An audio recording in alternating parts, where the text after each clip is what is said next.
Hello businessman, welcome in KIPs। आज हम आपके साथ एक बहुत ही अच्छी बिजनेस अपॉर्चुनिटी जो वेयर हाउसिंग टेंडर के लिए ओपन हुई है वो हम आपके साथ शेयर करना चाह रहे हैं। हम KIP में 2008 से warehousing and logistic sector पर अपनी सर्विसेज दे रहे हैं और वेयर हाउस बिजनेस कम्युनिटीज़ हमारे साथ कनेक्टेड हैं।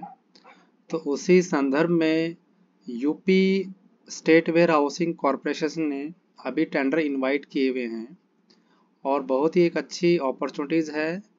जो ये टेंडर इनवाइटेड किए गए हैं ये अंडर 10 ईयर गारंटीड स्कीम में इनवाइट किए गए हैं। और यदि आप वेयर हाउसिंग सेक्टर में particularly for the agriculture godowns में अगर आप इंटरेस्ट रख रहे हैं तो बहुत ही एक अच्छी मंथली रेंटल इनकम जनरेट करने की अपॉर्चुनिटीज़ है। तो इस टेंडर में अगर आप पार्टिसिपेट करना चाह रहे हैं तो इस टेंडर के बारे में एक ब्रीफ हम इंफॉर्मेशंस यहाँ शेयर कर रहे हैं ताकि आप इस टेंडर से संबंधित जो रिलेटेड इंफॉर्मेशंस हैं, टर्म एंड कंडीशंस हैं, उनको आप अच्छे से समझ पाएँ और टेंडर में पार्टिसिपेट कर पाएँ। तो सबसे पहले तो मैं आपको ये बताना चाहूँगा कि ये UP state warehousing corporation का टेंडर है और इस टेंडर को सबमिट करने की जो लास्ट डेट है वो 25 अक्टूबर 2023 है और ये 10 ईयर का गारंटीड एग्रीमेंट आपके साथ होगा यदि आप टेंडर में सक्सेसफुली बिड कर पाते हैं। और ये जो टेंडर है लीज विद सर्विसेज है, यानी आपको गोडाउंस कंस्ट्रक्ट करके देना है, उसके बाद इसमें जो स्टॉक मेंटेन किया जाता है उसका आपको रख रखाव भी आपको ही करना पड़ेगा। तो यहाँ पहला इम्पोर्टेंट पॉइंट ये है कि ये ऑलरेडी जिनके पास गोडाउन है उनके लिए नहीं है, ये new construction of covered godown है। यानी अभी आपको इस टेंडर में अगर पार्टिसिपेट करना है तो आपको आपके पास अगर सूटेबल लैंड है, मैं आगे भी शेयर करूंगा कि किन किन लोकेशंस पे टेंडर ओपन है, तो आपको अपनी इसमें लैंड ऑफर करनी है ताकि वो टेक्निकली अगर क्वालिफाइड हो जाती है और आपकी फाइनेंशियल बिड अगर आप जीत जाते हैं तो उसके बाद यूपी स्टेट वेयर हाउसिंग आपसे एक एग्रीमेंट करता है और उसके बाद आपको गोडाउन कंस्ट्रक्ट करके इनको एक टाइम पीरियड में देना होता है। तो चलिए इसके बारे में, जैसे मैंने आपको पहले बताया कि लास्ट डेट 25 अक्टूबर है, आप इससे पहले पहले डिसीजन ले लीजिए। 10 साल का गारंटेड एग्रीमेंट इसमें होने वाला है और 10 साल का ये फिक्स एक आपके साथ एग्रीमेंट हो जाएगा। और जो रेंटिंग का जो पेमेंट बेसिस है वो यहाँ आपको फिक्स रहेगा, उसमें एक इंक्रीमेंट के क्लोज है, आगे मैं शेयर करूँगा। लेकिन ऐसा नहीं है कि ये एक्चुअल यूटिलाइजेशन बेसिस पे नहीं है, यानी कई बार गोडाउंस में जितना माल होता है उतने पे ही किराया आपको मिलेगा, ऐसा नहीं है। जितनी कैपेसिटी का आपके साथ एग्रीमेंट हुआ है उस पे पूरे पे आपको फिक्स जो है आपका एग्रीड जो रेंटल एग्रीमेंट होगा उसके अकॉर्डिंगली आपको मिलता रहेगा और हर साल उसमें एक इंक्रीमेंट का क्लोज भी है जो आगे मैं शेयर करूंगा। तो सबसे पहले ये जान लेते हैं कि इस टेंडर में पार्टिसिपेट कौन कर सकता है।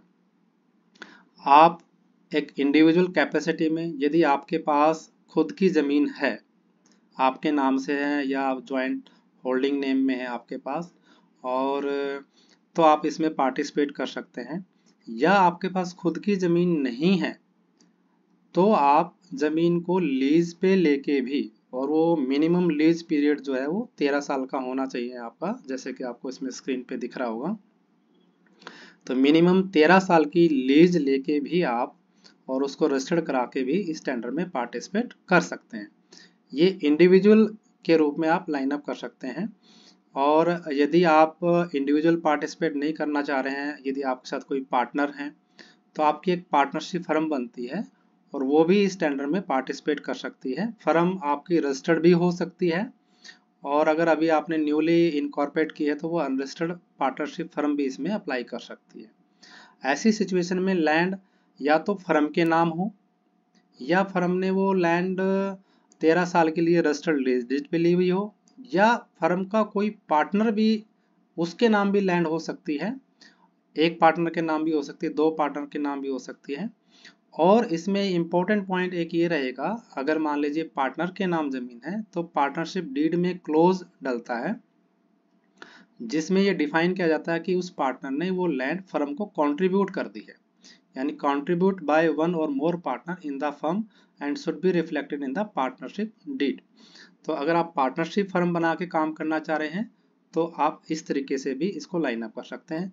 यदि आपके पास ऑलरेडी कोई कंपनी है या आपके पास कोई कॉर्पोरेट आइडेंटिटी है या कोई ट्रस्ट है तो भी आप इसमें लाइन अप कर सकते हैं। और यहाँ एक इम्पोर्टेंट पॉइंट ये भी है कि आज की डेट में आपके पास ना तो ज़मीन है और ना ही आप उसको लीज पे लेना चाह रहे हैं, लेकिन आप intended to take on lease or intended to buy the land. यानी मान लीजिए आपने के पास कोई लैंड आइडेंटिफाइड है, तो आप अगर आइडेंटिफाइड लैंड है और आप ये चाहते हैं कि अगर मेरे को टेंडर मिल जाए तो मैं इसको खरीद लूँ या मैं इसके साथ लीज एग्रीमेंट कर लूँ, तो वो आप ऐसा कर सकते हैं। उसमें आपको एक एडिशनल ईएमडी देनी होती है। तो जो ईएमडी का जो प्रोविजंस है वो ये है कि आपको सामान्यतः 20 रुपया पर एमटी आपको ईएमडी इसमें आपको देना होगा।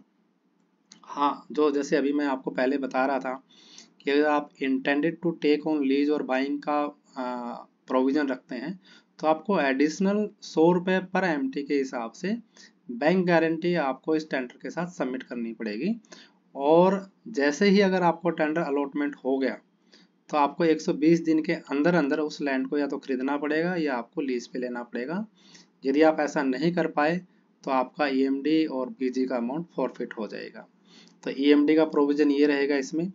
इसके साथ आप कितनी कैपेसिटी का अप्लाई कर सकते हैं, तो वो मिनिमम 5000 एमटी का भी आप अप्लाई कर सकते हैं। आगे मैं आपको टेंडर की लोकेशन और कैपेसिटी भी दिखाऊंगा। तो पहले हम वही देख लेते हैं ताकि थोड़ा सा आपको क्लैरिफिकेशन ज़्यादा हो जाए। ये प्रपोज लोकेशंस हैं गोडाउंस की, जो 10 डिस्ट्रिक्ट्स में ओपन है। जौनपुर है, मऊ है, मिर्ज़ापुर है, महाराजगंज है, चंदौली है, सोनभद्रा है, संत कबीर नगर है, बलिया है, सुल्तानपुर है और गाजीपुर। इनके आगे आप देख रहे होंगे लोकेशंस हैं और कैपेसिटी है। कैपेसिटी इन क्विंटल है, यानी 1,50,000 क्विंटल। इसको हम 15,000 मीट्रिक टन भी बोल सकते हैं। तो जौनपुर में 15,000 मीट्रिक टन की कैपेसिटी है, मऊ में 20,000 मीट्रिक टन की कैपेसिटी है, मिर्ज़ापुर में फिर 20,000 की है, महाराजगंज में फिर 15,000 मीट्रिक टन की कैपेसिटी है। तो यदि आपके पास सुटेबल लैंड है और इनमें से किसी भी लोकेशंस पे हैं तो आप अकॉर्डिंगली इसमें आवेदन कर सकते हैं, टेंडर सबमिट कर सकते हैं। मिनिमम टेंडर आप 5000 एमटी प्लस का इसमें लाइन अप कर सकते हैं। तो यहाँ इंपॉर्टेंट क्वेश्चन ये है कि लैंड की सुटेबिलिटी कैसे इंश्योर करेंगे हम और कितनी लैंड चाहिएगी। तो ये क्लोज जो है मैं यहाँ दिखा रहा हूँ आपको 3 नंबर में, लैंड रिक्वायरमेंट। तो अगर 5000 एमटी कैपेसिटी का आप टेंडर अप्लाई करना चाह रहे हैं तो आपके पास 2 एकड़ लैंड कम से कम होना चाहिए। और इससे ऊपर का अगर आप लाइन अप कर रहे हैं तो 1.7 एकड़ एडिशनल लैंड इसमें चाहिएगी। मान लीजिए आप 10,000 एमटी के लिए आवेदन करना चाह रहे हैं तो आपके पास 3.7 एकड़ लैंड होना चाहिए। ये आपकी खुद की भी हो सकती है, आप इसको पट्टे पे भी ले सकते हैं। तो जो मैंने पहले बताया आपको लैंड प्रोविजन। लेकिन सबसे इम्पोर्टेंट पॉइंट ये है कि जिस टेंडर लोकेशंस पे टेंडर ओपन है ये लैंड उसके आसपास ही होनी चाहिए। प्रेफरेबली 8 किलोमीटर की रेडियस में जो लैंड होगी उसको ये प्रेफरेंस देंगे। 8 से 15 किलोमीटर तक की रेंज इन्होंने डिफाइन की है मॉडल जो टेंडर फॉर्म है उसमें। तो जो लैंड आप आइडेंटिफाइड करें या आपकी लैंड है वो ये देखिए जो लोकेशंस हैं उस लोकेशन के 8 से 15 किलोमीटर की रेडियस में हो। दूसरा, जो लैंड आप ऑफर करना चाह रहे हैं उसके ऊपर हाई एक्सटेंशन वायर नहीं होनी चाहिए, इलेक्ट्रिसिटी वाली 11 केवी से ज़्यादा की बड़ी लाइन उस पर नहीं होनी चाहिए। ज़्यादा रोड से डाउन नहीं होनी चाहिए, लो लाइंस लेवल नहीं होना चाहिए। कम से कम 22 फीट चौड़े रोड से कनेक्टेड होना चाहिए। आसपास कोई पॉल्यूटिंग इंडस्ट्री, ब्रिक लिंक या ईंट भट्ठा, पेट्रोल पंप, गैस डिपो ये नहीं होने चाहिए। बाढ़ प्रभावित एरिया से ये जमीन नहीं होनी चाहिए। अगर ये रिक्वायरमेंट आपकी फुलफिल होती हैं तो आपकी लैंड सूटेबल मानी जाती है और आप टेंडर में पार्टिसिपेट कर सकते हैं। जो टेक्निकल बिड होगी तो वो आपकी सक्सेसफुली ओपन हो जाती है। अब ये तो लैंड से रिलेटेड टेक्निकल पैरामीटर्स हैं कि कितनी लैंड आपके पास होनी चाहिए, क्या उसकी क्वालिटीज़ होनी चाहिए, तो ये अगर आप फुलफिल करते हैं तो फिर आप एक फाइनेंशियल बिड इसके साथ हमें बिड करना होता है। ये टेंडर जो है वो 2 बिड सिस्टम पे है, टेक्निकल बिड और फाइनेंशियल बिड। तो फाइनेंशियल बिड में आपको रेंट कोट करना होता है, यानी बिड प्राइस जो आपको डालनी होती है कि आपको कितना किराया चाहिए, तो पर क्विंटल पर मंथ के हिसाब से आपको उसमें रेट कोट करना होता है। तो ये आपको बेटर असेसमेंट करना चाहिए कि आपकी कितनी लागत लगेगी, कितना कंस्ट्रक्शन कॉस्ट आएगा, और 10 साल तक आपको वो चाहिए, तो क्या रेट ऑफ रिटर्न्स आप इसमें एक्सपेक्ट कर रहे हैं, अकॉर्डिंगली आप इसमें सबमिट कर सकते हैं। तो जिसका लो रेट होगा वो बिड को जीतता है, और जो UP state warehousing corporation होगी वो उसके साथ एग्रीमेंट करता है। तो ये पार्टी टू पार्टी डेबिट होता रहता है। आप अपना असेसमेंट कीजिए। बेटर अगर आपको असेसमेंट करना है तो आप हमारे साथ जुड़ के इस पूरे प्रोजेक्ट के एक फाइनेंशियल असेसमेंट्स होती हैं उसका बेनिफिट आप ले सकते हैं। और यहाँ एक अच्छी बात यह है कि जो रेंट आप कोट करेंगे और अगर आप जीत जाते हैं और वो अगले सालों में इंक्रीमेंट क्लोज है, जो मैं पहले भी बता रहा था, तो जितना होलसेल प्राइस इंडेक्स में इंक्रीज होगा उसका 33% इसके अंदर इंक्रीमेंट आपको सालाना की दर के हिसाब से मिलता है। तो ये लोकेशंस जो मैंने पहले आपके साथ शेयर किए हैं, और यहाँ एक इम्पोर्टेंट पॉइंट और शेयर कर देता हूँ आपके साथ कि ये एग्रीकल्चर गोडाउन्स हैं, गवर्नमेंट के सब्सिडी बेनिफिट भी इस पे अवेलेबल्स हैं, क्योंकि जनरली जब आप उसका कंस्ट्रक्शंस करेंगे तो बैंक से लोन लेंगे। बैंक से लोन लेने पर आपको इसमें एग्रीकल्चर इंफ्रास्ट्रक्चर फंड में इंटरेस्ट सब्सिडी का प्रोविजंस है 3% 7 साल के लिए 2 करोड़ तक के लोन अमाउंट पे। तो ये बहुत ही अच्छी बेनिफिट है। आप अगर इसका लाभ लेते हैं तो आप अपनी जो रेट है जो बिड करना चाहोगे उसके ऊपर इसका इम्पैक्ट पड़ता है। साथ में ही आप नाबार्ड की कैपिटल सब्सिडी का भी लाभ ले सकते हैं। ये सब्सिडी मैक्सिमम 50 लाख तक हो सकती है।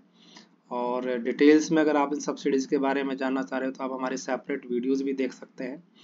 तो यहाँ ये इंटरेस्ट सब्सिडी और कैपिटल सब्सिडीज़ को अगर आप कंसिडर करके रेट कोट करते हैं तो आपकी बिड जो है वो कॉम्पिटिटिव हो जाती है। इससे आपको बिड जीतने के चांसेस ज़्यादा हो जाते हैं।